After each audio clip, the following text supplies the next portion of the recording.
from the ReliefFactor.com studios, here's Mike Gallagher. About a week and a half ago, I got a heartbreaking email from my friend Jonathan Bryant. Jonathan is the program director at our home in Atlanta, AM 920, The Answer in Atlanta. We hear from Atlanta callers all the time. We're very proud of the reach of this show and how it grows every day. And of course, I spent years in the upstate of South Carolina, just about an hour and a half or so away from the Atlanta area, spent a lot of time in Atlanta. And Jonathan sent me a note talking about how his hometown of Athens, Georgia, is just shattered by the murder of Laken Riley. In fact, Jonathan asked me to consider a short prayer or a moment of silence for Laken and the Riley family. Jonathan accurately points out how there is power in prayer.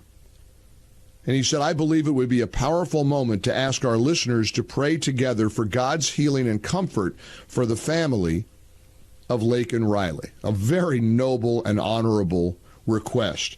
I am sure that most people hearing my voice right now are praying for the family of Laken Riley. Now, imagine the President of the United States, a fellow by the name of Joe Biden, who comes along and actually apologizes to the man charged with bashing in her skull. Imagine the 46th President of the United States being remorseful at how he referred to this illegal immigrant as an illegal immigrant. And then he wasn't finished yet.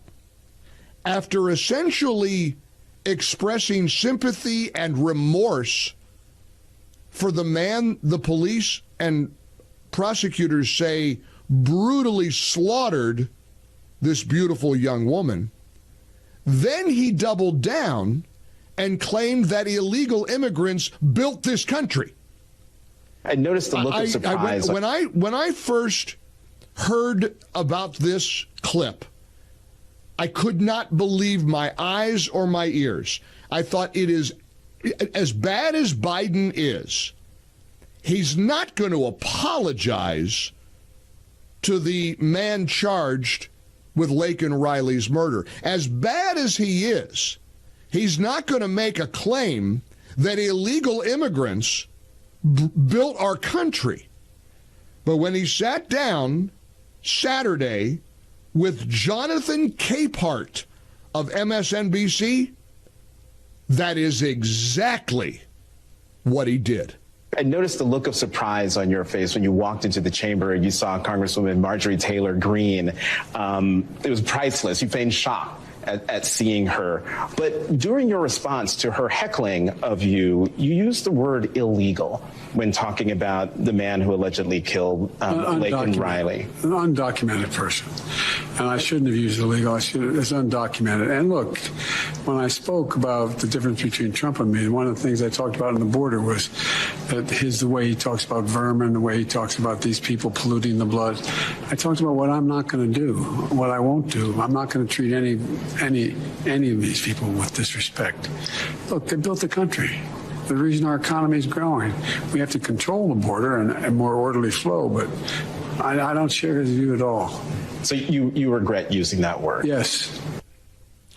I like to say that nothing can shock me anymore. I have to admit, that shocks me. That absolutely confirms for me what a vicious, cruel, awful human being this guy is. Now, I've got a theory behind it. I think because he talks as if he hates the family of Laken Riley. Because I immediately thought about her grieving family. How must they feel at the President of the United States, the most powerful man in the country, actually apologizing to the man the authorities believe and have charged with their precious daughter's brutal murder. Well, have you seen the images of her parents meeting with Donald Trump? The father had on a Make America Great Again hat. Marjorie Taylor Greene joked over the weekend that nothing terrifies the left and the Trump haters more than a MAGA hat. The grieving family of Laken Riley met with President Trump, and the father had on a hat. The mother condemned Joe Biden for butchering their precious daughter's name. I guarantee you Biden knows that.